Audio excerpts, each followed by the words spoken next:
Well, Isaac, we're back for another week Here we of are. Stickscast. How you feeling?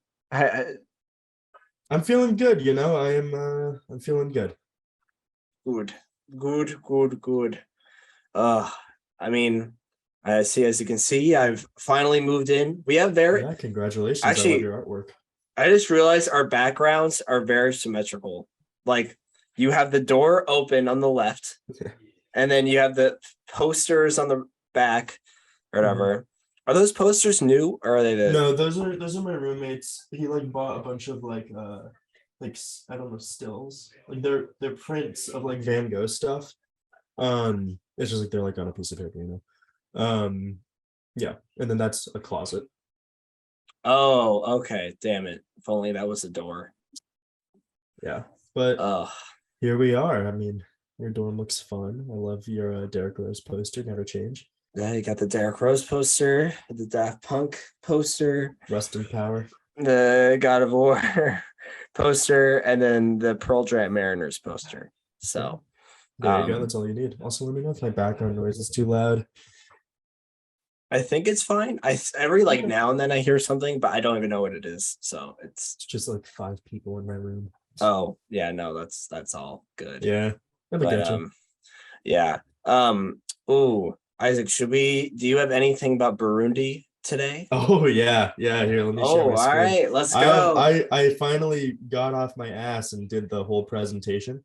Um, Oh shit. so I can cover just about every part of their history up until like semi-modern day, like 2020. So yeah, let me share my screen because this is like the only thing I've worked And on today. we'll because some people might only be listening through audio. Right. No, I'll read through it. I'll read through it. There's not much like visual stuff. There's one visual thing, but it's not really relevant. You'll see what I mean. But A bold title card. well, yeah, I know. It's ironic because it's the only thing that Google Sheets or slides allowed me to like style. So everything else is like normal. But like Yeah.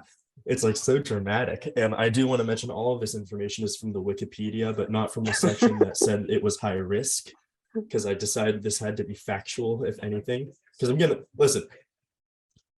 It's interesting. It's definitely interesting. I think it's really funny how we randomly got this as our country. But Yeah. I mean you'll see why. And well, yeah, let's get are you Let's do ready? it. Oh, I'm ready. Yeah, let's get right into it. So Burundi, for those of you who I'm gonna give a brief overview, it's 2 slides.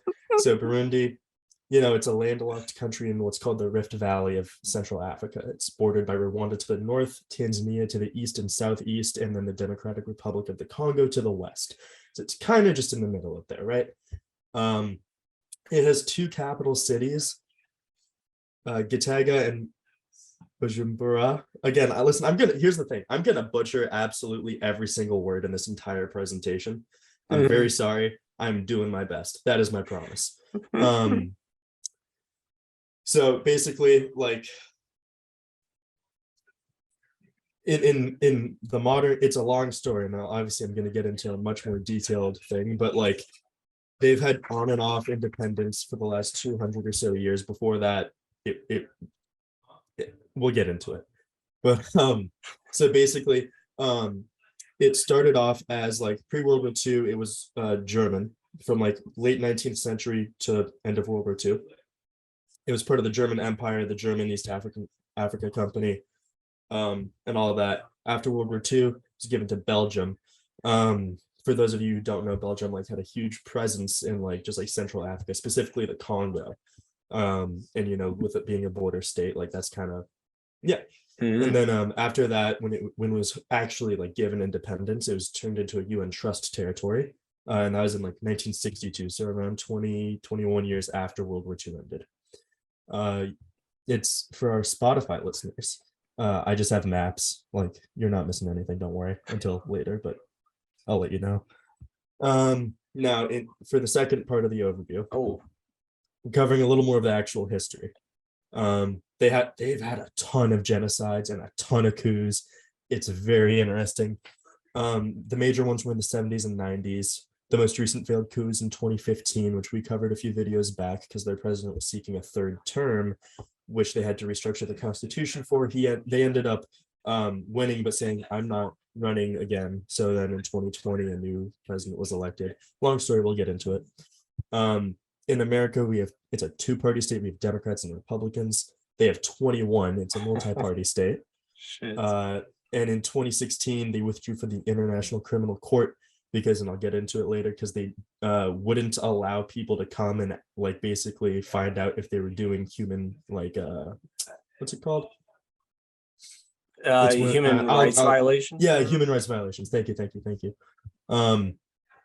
But so they have about 13.5% of urban population. And that means 315 people per kilometer squared. I didn't do the math to resort to imperial, so you're gonna have to stick with metric. Historically, a lot of their GDP, economically speaking, has been about agriculture, but this leads to like a lot of grazing. So, in 2005, they went through a huge deforestation thing where less than 10% of their country was basically grassland or forest, I guess. Right now in the world, they are the poorest country when you look at gross domestic product per capita. It's $272. That's not a lot if you don't know, because GDP is the gross domestic product, so the amount of money, in this case in US dollars, that's basically generated, and then it's divided by the population. So $200 is, well, it's last. So, and also they're just the least happy country in the world at 156th. Now this is one of those visual aids that I'll explain. This highlights their exports, right? $283 million in exports, last year. Almost 48.6%, almost half of their exports were gold. So they're very much so a research country. And we'll get into a lot of the reasons why later. Isaac, before you go to the next slide, that exports picture, I didn't read it, but at first I thought it was like it was like just like a visual aid for the population split of like which party people are registered as. So I was like, oh my god, the gold party it's probably so dominant. It's probably got, let's think, 1, 2, 3, 4, 5, 6, 7. It's a close number, honestly. I know, that's why I was like, holy shit, gold party is running that nation. But yeah. No, those are just exports. No, I mean, it's weird because it is a multi-party state, but like a lot of the elections, and I'm not gonna say why because I don't know why, because I don't live there and I don't know enough about their politics. A lot of their elections, at least the ones I looked into, the vast majority, as in like probably 4 out of 5 of the actual elections I did research into, it was like 80% of people voted for the winning candidate, and that's like for 21 parties to have 80% of the vote is insane. But wow. We'll get into that. Also, if I'm taking up too much time, just let me know that you don't have time for the people of Burundi. That's cool. So going back to the earliest records we have, the first evidence of the Kingdom of Burundi dates back to late 16th century. It was a pretty stereotypical monarchy. There was a king. There's basically been two main ethnic groups in Burundi, the Hutu and Tutsi. Hopefully I'm pronouncing that right. I think have just basically they've been going at it for the last 500 years, almost 400. Yeah. And so the Tutsi have, generally speaking, been the ruling ethnic majority. But back in the Kingdom of Burundi, it was kind of interesting because what would happen is they were definitely the upper class, because what would happen is some of the Hutu would, they would be farmers based in agriculture, and essentially they represented the lower class. But if you were a Hutu and got really fucking rich, the Tutsi would say, you're one of us now, and that's it. So it's not completely ethnically based back then, but it is. It's just based on societal standing at that point as a side factor. Now, before we get to this part, this is for one of the visual aids. This is the first Stickscast since Her Royal Majesty Queen Elizabeth II has passed. I forget where she died. I think it was in Scotland, though, which is funny. Rest in peace. The light you brought into this world will never fade away. And speaking of never fading away, I'm just kidding. Rest in pieces, you fucking monarch trash. The IRA finally got lucky and you didn't. Rest in peace to those killed on Bloody Sunday and displaced by the Blair government and all the other atrocities the crown did. You fucking wench. God, hate the British. Anyway, back to Burundi. Invasion by Eurotrash was the step after the kingdom of. Oh my God, Stefan Diggs scored again. I see there's a typo that I capitalized something. So basically, Europe, colonized. If you didn't catch my drift from the last two slides. Starting with Germany in 1884 and then merging into the German Empire in 1891. They were German until the British ruled in World War II, and they basically gave it to the Belgians. And they maintained the institution, so it was still a monarchy at this point. And then it was labeled as a UN trust property post World War II. Now, goodness, leading to their independence from the Eurotrash. It was mainly influenced by the Rwandan Revolution. They had a lot of people coming in from Rwanda, and basically, there was just a lot of political turmoil at that point, and they really, really wanted independence. So the flag is on the right. You don't need it. It's just a cool flag. Again, going back to elections, their first ever election, their main candidate won by 80%. That they had 80% of the vote. It was Prince Louis. I don't know how to pronounce that last name, so I'm just going to call him Prince Louis, but don't mix him with the French. He's not French. No. Now, Prince Louis was a nationalist. They were assassinated by an anti-nationalist, as it normally goes, and then they really resisted a incursion from the Chinese People's Republic. I think that's it. I might be tripping, but they got a lot of coups. We talked about it earlier. They had coups in 1965. They had two in 1966, which was really funny because the second one in 1966 was done by a president, the guy who took power in 1966 from the guy who took power in 1965. His son took power from him in the last half of 1966. So it was a weird time. And then that leads into a lot of they have a whole section of civil wars and genocide. There's a lot here. In 1972, there's the Hutu rebellion, which it basically was a big rebellion that they won, I guess. Like 800 to 1,200 people died. Then the Martizo Republic, I want to say, again, sorry for butchering, can't help it. They lasted for a few months, not very long though, because as you can see in 1972, there was a Hutu genocide by this dude Michel Micombéro's army, which led to about 80 to 200 people dead. And that's when the Republic was, taken away.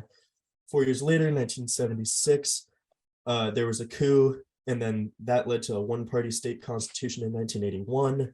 And then in 1987, 9 years later, there's an overthrow of their one-party state ruler by the military, and there was a Tutsi genocide, which led to 5,000 people dead. 5 years after that, they finally introduced a multi-party, democratic system, which led to a civil war with about 250,000 people dead.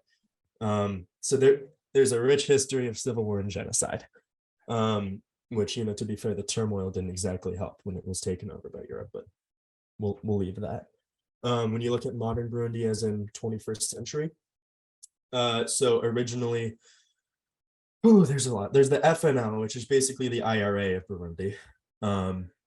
And so basically, the Burundi government and the FNL agreed to a ceasefire that the FNL just apparently didn't agree to. So they just continued doing terror attacks. And that was in 2008 after the 2006 ceasefire. In 2015, this is what I'm talking about earlier, President Pierre, can't say it, seeking his third term, which led to another coup, which actually led to a revisiting of the Constitution and rewriting of the Constitution, which allowed him to run for a third term. And then in 2020, the man on the right side, not the buildings, the man on the left of the buildings. Again, there's a picture of a president for our audio listeners. So in 2020, the president's successor, they were handpicked basically, and they still won the election by that much because they were handpicked by such a popular person. He died from cardiac arrest a month after the election. And then in 2017, they refused to cooperate with the Commission of Inquiry request for seizing human rights violations. So that's that, I think. And that's it. And that's all I Wow. got. You know, it's a lot to take in. It's a lot of history. I skipped some stuff, but that's a lot. And the only way is up, right? Only way is up. Sky's the limit for Burundi. Always the limit. Wow. Isaac, that was amazing. Dude, you're you did that whole fucking good shit, Isaac. That was an amazing I've had a bit of overview. free time recently, so Oh my god. Dude, fuck the queen. I didn't even come in with anything about Burundi. No, I know. I felt bad after last week when I forgot, so I was like, I gotta get to work. No, I mean, dude, all right, if officially established that Burundi is like completely into Stickscast now. It is part of the framework. That's our flagship. But all right, on to dry. Yeah. Yeah. Speaking of we're gonna have to extend this meeting too. What was that? Who was the last president you just talked about? What was his name? I can't say the name. I'm sorry. I would. Okay, well, speaking of the Burundi president trying to take the wheel of the country, we have Ryan Gosling doing the same thing in Drive. Isaac, I'm surprised you haven't seen this. No, me too. Yeah, it's definitely one of those movies that's like it speaks to my character. So because I feel like I've seen Drive everywhere in terms of really? just the cover of it and like the picture of Ryan Gosling, you know, that just him driving. Like, I swear I've seen that all the time in so many and came like 2011, right? Yeah. So, I'll say the letterbox summary. No, shoot for it. Yeah. Let's see. I believe the saying is run them hands. Give me a second. Oh, let's go. I might be Roman. I'm 0.666 behind or 7.6 behind. Shit. 0.66, yeah. Oh my god. 7 yards. And I just need to all right. Come on. Sorry. Fantasy football, guys. Oh, good. Well, come on. I still have a half from Jalen Hurts, who has 30 points. Oh. I still have a half from Greg Joseph, who has 1 point. But he's playing with Miles Sanders and Tyler Bass. So like we'll see. And I have the Bills defense, but like we'll see. We'll see. Let's see. All right. Well, Malik Willis is in, so I feel good. Oh yeah. Well, and then while you're doing that, I mean, this is a long ass summary. So here we go. Get ready. No, get into monologue. Ooh, all right. Get in, get out, get away. Driver is a skilled Hollywood stuntman who moonlights as a getaway driver for criminals. Though he projects an icy exterior, lately he's been warming up to a pretty neighbor named Irene and her young son Benicio. When Irene's husband gets out of jail, he enlists Driver's help in $1 million heist. The job goes horribly wrong, and Driver must risk his life to protect Irene and Benicio from the vengeful masterminds behind the robbery. That's like the first 2/3 of the movie, I feel like, is that whole summary that kind of spoils the main I think inclining action or whatever they refer to. Yeah. But yeah, so Isaac, what made you want to watch it? Just wondering. Well, you know, like you said, it's really surprising that I haven't. You know, we all know the movie on Drive. We all know like all that. We've seen the green texts. We've seen all that. And like, you know, at one point I just kind of thought to myself and I said, you know, I haven't seen this. I'm a big Ryan Gosling fan, and this is like widely known as like one of his better performances up there with like Blade Runner, right? And like, you know, that I would say that's really what made the decision for me. That and you didn't want to watch Red Notice. Yeah, no. Which will be my next choice. You're not getting out of it. But you know, it was Excuse me. Yeah, it was that was really my deciding factor, because it's just like, you know, you gotta explore the Sigma side of life. So, you know. That being said, if I'm being honest, I'm like very disappointed. I thought it would be like a lot more grind steady, you know, and it, like he was just socially awkward. That was like the whole film. Yeah, like, he wasn't like mysterious. He was just like Like someone would say something, he'd go like, right, and then that's it. That's it. Ooh. Yeah, because I saw your review on Letterboxd before, and I think this might be, of all of Stickscast so far, I think we have the same opinion of this movie, like the most of any of the Stickscast movies, because Yeah.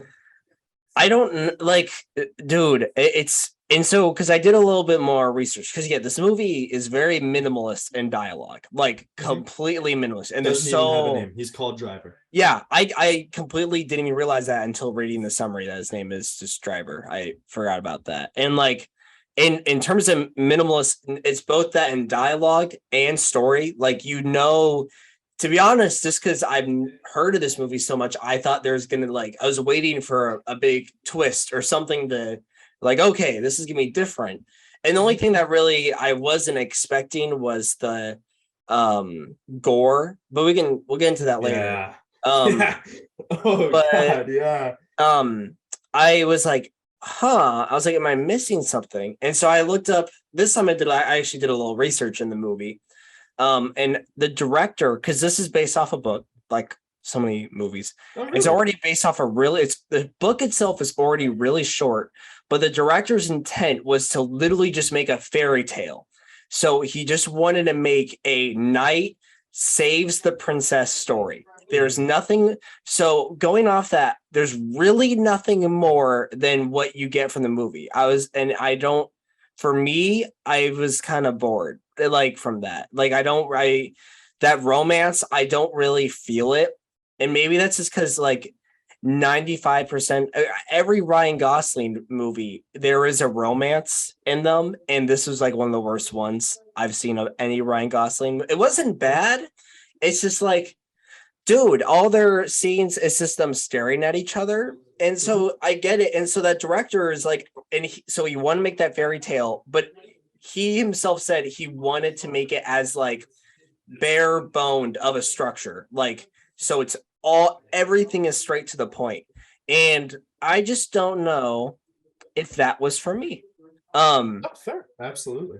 Because I think that's really just the biggest thing is just, it's like, dude, okay, like, I'm really, really surprised this movie is so well acclaimed, when I do think what carries it is the cinematography. This is one of the amazing, like, I think my favorite shot is with, like, they're able to do that thing when Ryan Gosling's in the dark and you just see his, like, eye pupil or whatever with, like, it's like, I don't know how the fuck they were able to, like, capture that. That's just nuts. Yeah. Like, how do you even do that? And so it's really stunning to look at. But yeah, that's really everything else I just didn't really like, or wasn't really that. That's more than fair. Absolutely. Yeah. Like, if I'm being completely honest, it's like a really bare bones film. Like, cinematography and choreography, they did great. No one can say they didn't. But I'm a huge believer in just, like, cinema in general. Like, for example, with Nope, Acts 1 and 2, I thought they were really good. I thought that, like, the plot in general of the entire movie was completely subpar. I thought that, like, it was nonsensical at points. I still liked the movie because the fact of the matter, the effects, the score, the acting, everything besides that was done so well. But in this movie, the one thing is the cinematography. Like, you could have given, like, a mannequin a Ryan Gosling wig and that fucking white jacket. It looks all right, but, like, and they would have gotten basically the same recognition. Like, he did not have to act, and he is a great actor, which we know. It's just, like, it's not a script where you have to, like, do anything. I think the biggest problem I had with his entire relationship, besides, like, the whole, like, like, first of all, Oscar Isaacs walked in and was like, what the fuck is going on? Which is basically what I was thinking at that point, because I was like, what is with these guys? Are they just, like, the most compatible asexual people on the planet? But, like, it really makes me mad because they tried making, like, this super, like, normally if you see a film that's super bare bones, and tell me if you disagree, because this is a controversial take, I'll say. Like normally when you see a film that's super bare bones, it means that it's leaving a lot to interpretation. And it means that, not everything is going to be explicitly told to you, but it means that it's at least visible. And in this, it wasn't visible, and they weren't trying to tell anything to you. They were just trying to it didn't mean anything. It was passionless. And that makes me mad, because it's just like, you're gonna make like an entire like thriller action movie centered around a relationship, and you're not gonna put effort into that. It doesn't make any sense to me. But it's a lot, and I was really disappointed. Yeah, I didn't really feel much either. Like, and I think a fun comparison to this movie, I mentioned my letterbox. It might be kind of a silly comparison. Sure. Is this is kind of like John Wick, where it's like you have this cold mechanical guy. They have kind of different paths, and then there's like a simple event, right? That, oh God, my poster. Anyways, there's like just like a simple, but it just like, a death, right? So John Wick has his dog that dies. And then for Driver, it's the guy he's trying to cuck or whatever dies, Oscar right? Isaacs. Like, and so it's like, okay, and then they go on this murder spree. Like, they're very similar in that way. And I do think Driver looks better, right? But Really? I would say so. John Wick, it's kind of like, in terms of camera and like cinematography, it's fine. It's like but I do like everything else about John Wick, like way more. I think they do the cold, like mechanical, like, or not mechanical, but a guy who's very cold, and you start methodical. to see, yeah. Well, you get to see more of the life in him as he becomes more violent. Right. I think you get that a lot better with John Wick, or with Keanu Reeves' performance, rather than Ryan Gosling's in this. Like, I get what they were doing. It's like cold, lifeless. And by the end, because you see the most life like bursting from his anger. But yeah, I don't know. It's just John Wick. It's just fun. Like, it's the same thing. John Wick is a straightforward revenge, like similar characters. But John Wick's able to make it just go like that, and it's fun, and it has its same level of violence. And I think this is the one thing that really can split people either way. And I'm curious what you thought, is because the gore, it's really gory. And I read it on. I didn't really like the gore, personally. Like, and I love watching slashers. Of course. But there's something about it. I was like, why is this just weird? And then I realized, and it's kind of cool. Remember the director in the movie, right? Or the guy that used to be producer or director, and the gangster. Yeah. He's like, and he used to make movies, and people would call them European, and they're like sexy, violent movies. That's the director being like a meta, being like, that's what Drive is. It's supposed to be, it's inspired by like these European Eurotrash like type stuff. So it's that 80s grungy like violence that he is capturing, and I totally see that now, and it's cool. But I still didn't like it, or I wasn't really entertained by it, as opposed to like John Wick, where the violence, that's some of the best action out there in the 21st century. So it's like, it's cool. I like that meta-ness that he had going on, but it also is probably because I don't really like 80s Euro trash. I'm not that hardcore of a cinephile to like that. So I think I don't know, maybe that's the same thing with you, is like, that's essentially why then I just don't like it, if that's what the director is going for. I think that's fair. I think that, I mean, obviously, listen, we're people, so like obviously there's a few things with that statement that I would disagree with. I think that John Wick is definitely more violent. You could say which one to look at, but I think that John Wick is more violent. But I think specifically what you're getting at here, which I very much so agree with, is that just the gore specifically in this movie is so hit on the meta. It's like, it's just super visceral. Like, even just like, it's not a minor injury. Like when he killed the dude in the hotel room, not with the shotgun, it was the other guy, the first guy he killed. Or like when the woman got shot, it's like, it's just so extremely and unnecessarily gory. And Yeah. it's like you would, to be fair, I kind of get, now that you explain that, I kind of get where they're coming from with like just super gory. But like at the same time, and I'm 8 minutes, but we will extend. It's I wouldn't say I'm a cinephile, but I would say I like very much so love seeing artistic visions rendered. And I think that like having sorry, having people with a setting in like Los Angeles, I don't think you can actually really do that well. I think that's more of like, because it's super bright, it's nice out, you're not like a literal pool of blood isn't, it's out of place. And obviously a pool of blood anywhere is out of place, but even in an action film when gore is a focus, like they're in a lightly lit hotel room or motel room, they're in like a pizzeria, they're everywhere, and it's just like it doesn't fit the color palette to me, and it's just kind of annoying because it's a really subtle change. If they just made the blood a little lighter to reflect like the environment, that would have been something, but it was like almost black.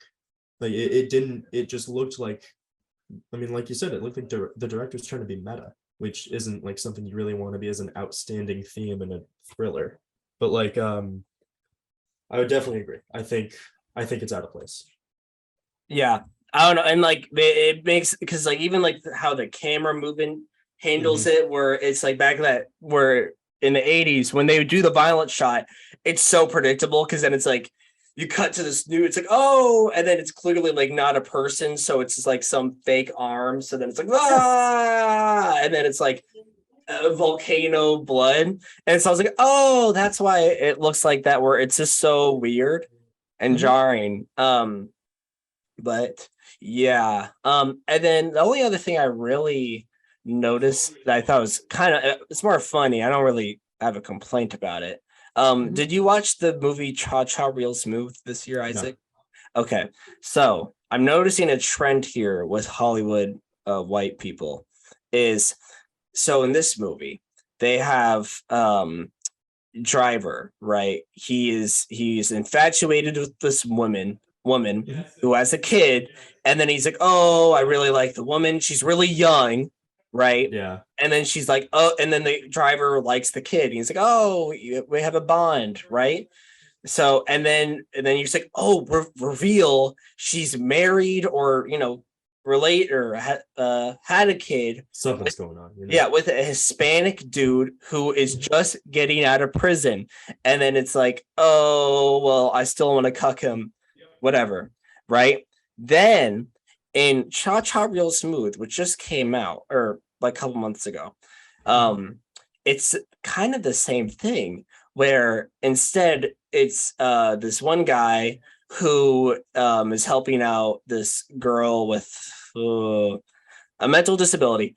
And then they're like bonding over it. And then the mom, Dakota Johnson, is like pretty young, right? And like she had a kid when 17, just like the kid and her mom in this. And then what do you know? She's like, oh, well, oh, okay, never mind, I'm a little wrong. But she's like, oh, well, her dad is coming back. And he's a Hispanic dad or whatever. That's like kind of like, oh, you're not supposed to like him or whatever. And then you're like kind of supposed to be rooting for the guy who's cucking. And with like, it's just the weirdest trope. And I swear I've seen it somewhere else, but I don't know how I feel about this trope where it's a white dude cucking Hispanic guys that have a kid with an underage woman. Yeah. It's the weirdest trope I noticed. It is a weird trope. I will 100% agree with that. So, but no, yeah. So I don't know. It was. I'm glad I watched it, but yeah, it's culture. It's culturally relevant for us white folk, Yeah. Totally. So, I mean, hey, it's nice to scratch another one off the Ryan Gosling list. Yeah, it is. It is. I'm working on the Ryan Gosling and Jake Gyllenhaal before I move into the Bradley Cooper list. It's good to scratch one off on record, Speaking of which, Isaac, because I was telling Danny about this. I'm sorry for all the background noise, by the way. No, it's fine. It's absolute animals. Have you? Yeah. Have you seen Beyond Two Pines? I have. Beyond the Is it called Beyond the Pines or Beyond Two Pines? I know what you're talking about. I have not seen it. Okay, because that is a Ryan Gosling and Bradley Cooper movie. Really interesting. Okay. And the only reason I was really mentioning, besides you and your Hodge to watch all the Bradley Cooper ones, anyways, or whatever, was because low key they're different movies, like very kind of different. But if you want to see a Ryan Gosling, like who's a criminal hottie, but like with a good side, watch it's The Place Beyond the Pines. Watch that movie. I'd love to. Yeah, thank you. And even though I don't care, it's fucking rated lower. Oh, it's the one where it's big. No, I really want to see that one. I really want to see that one. Wait, what did you see? It's I've seen the trailer. Because that's the one where like Ryan Gosling, he's already blonde, but they make him more blonde. Like Machine Gun Kelly. That's hilarious. I really want to see. Yeah, you should. I would just like. Yeah, the critics are wrong on this, even though it's 78% wrong. Like this is 78% Rotten Tomatoes. That Driver is like 90 something. It's bullshit. It shouldn't. It should be in the low 70s. Anyways, maybe. So if you are in age for Ryan Gosling and want to see him be that criminal bad boy you always love, watch The Place Beyond the Pines. I think that's. I'm sure it required more acting than this one. So I mean, he probably had to say his name at least once, right? I will say that sequence is kind of cool when fucking Ryan Gosling, like with the car, and he has like the gloves on with the knuckles, and then then he puts the watch on that's fucking badass. Yeah, I think it's awesome. And then the movie would kind of just went down after that. Yeah, they didn't maintain his character. But Isaac, do you have anything else to say? Because we could also just end it if you want. No, I think we've covered it really well. Yeah, actually. That was a good. Isaac, I think that was probably one of our best. Good productive talk. We really fucking got what's a surgery knife? What's it called? A scalpel, and just precision hit. Yeah, really nice job. But and what would you rate? There's not much to talk about with the movie, but I would rate it 3 out of 5. Same. It's a light 3. It's just uninspiring, but it happens. Yeah. So, all right, Isaac. We'll discuss the movie for next week. We'll do that later. All right, cool. Yeah. All right, Isaac. Well, fuck. Sorry, Jalen just got sacked. Let's go. All right. Well, I'll see you that's later. another Stickscast. Yep. See you, Isaac.